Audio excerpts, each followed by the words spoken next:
Students, welcome to the biology class.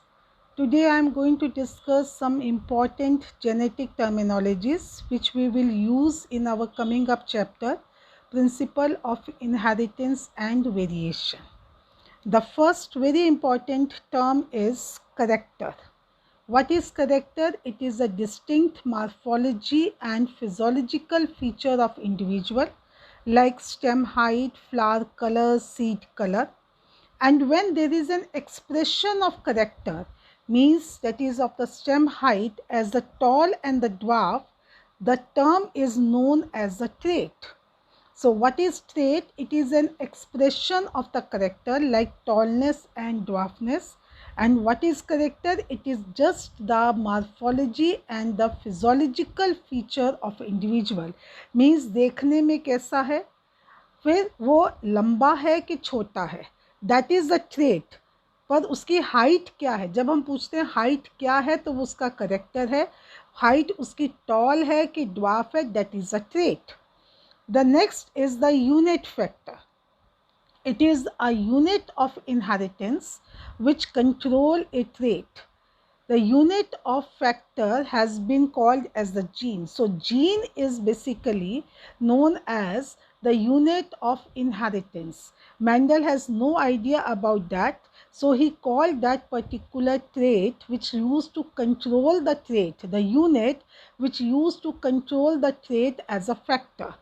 But later on, the unit factor has been called as the gene by the Johnson, and chemically, the gene is a segment of a DNA. Next, very important is your alleles. So they are the various forms of the genes which are found at the same place or the locus on the homologous chromosomes and control the same character. Same character means height. And the allele represents the two different expression of the same characters, that is the tallness and the dwarfness. So allele is a form of gene that controls a particular expression of a character. For example, if we said that we are having that is tallness and dwarfness, this is a tall and this is the dwarf, they are allele to each other. And this is two T are there, so we represent it in the pair form because they are being present on the homologous chromosome. They are controlling the same character, that is the height, but they are opposite to each other, they are contrasting to each other, so they represent the two different expressions of the same character. So expression is tallness and dwarfness. So that we said ki what is capital T and what is small t, they are alleles to each other.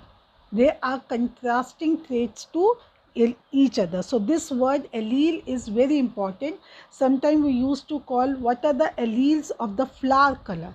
So that is the white and the violet which are present on the homologous chromosomes, and they are expressing the two different characters. So they are alleles to each other.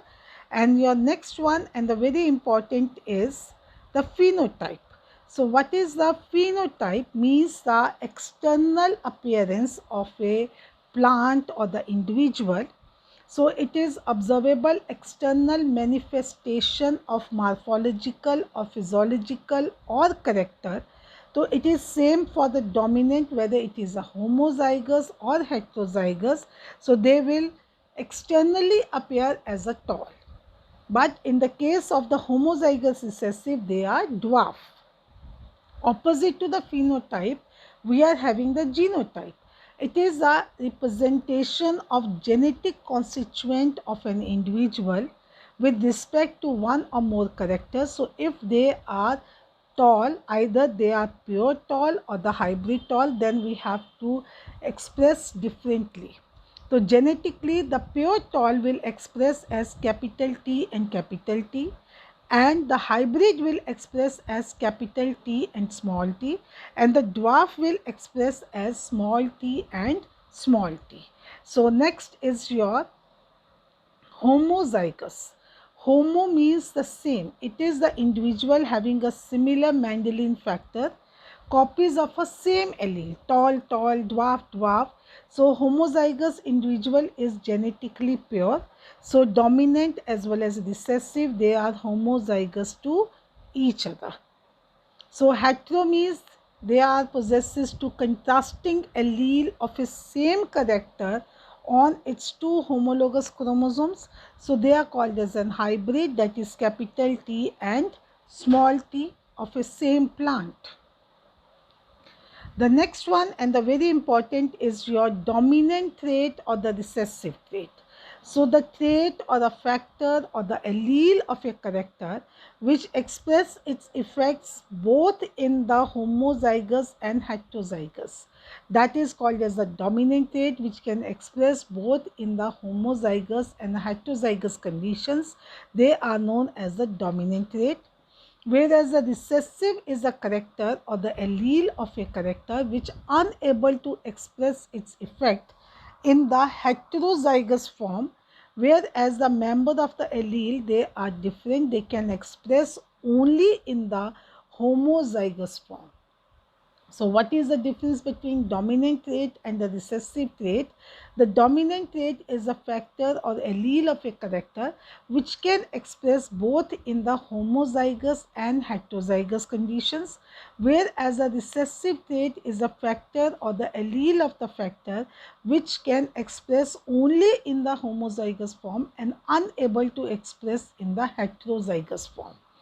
Moreover, dominant trait is present in the F1 generation, or it expressed in the F1 generation, or in some way we can say the character or the trait which can express itself in the F1 generation is known as a dominant trait, and the trait which remains unexpressed or concealed in the F1 generation of monohybrid cross or a dihybrid cross, that is known as the recessive trait.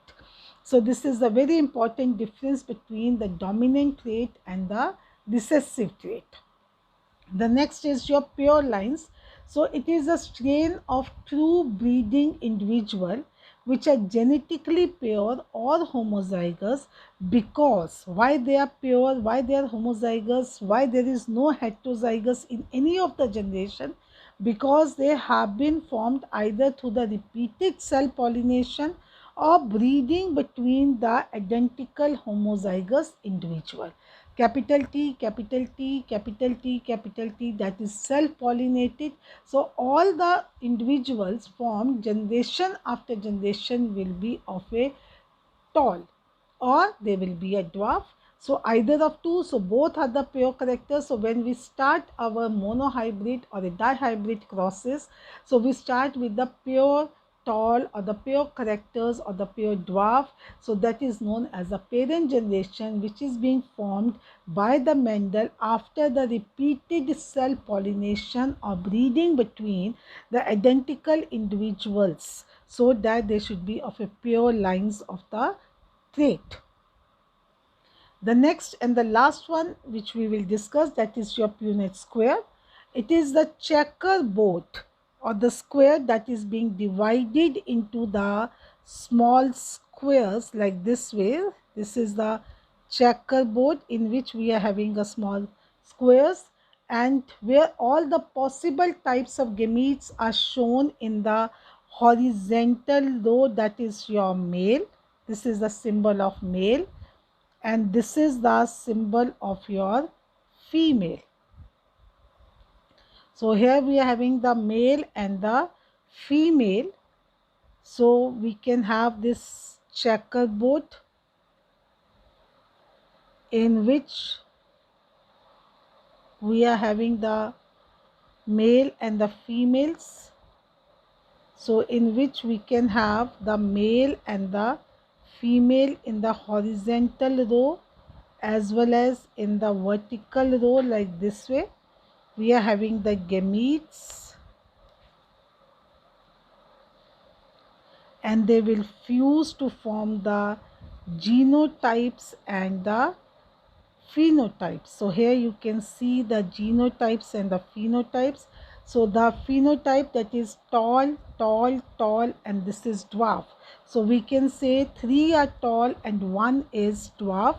That is the phenotypically, but genotypically 1 is pure tall, 1 is pure dwarf, and 2 are hybrid. So this particular checkerboard, you can say, that is basically known as your, that is being known as your